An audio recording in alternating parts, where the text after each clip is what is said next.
బహవో జ్ఞాన తపసా పూత మద్భావమాగతాః. ఆ ఆ ఆ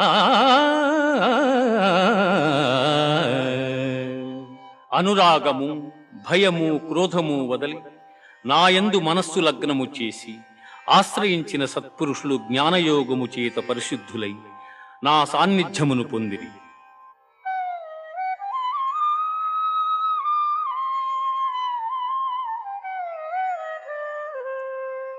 ఏ యథా మాం ప్రపద్యంతే తాంస్తథైవ భజామ్యహం. మనువర్త్మానువర్తంతే మనుష్యాః పార్థ సర్వశః. ఎవరెవరు ఏ ఏ విధముగా నన్ను తెలియగోరు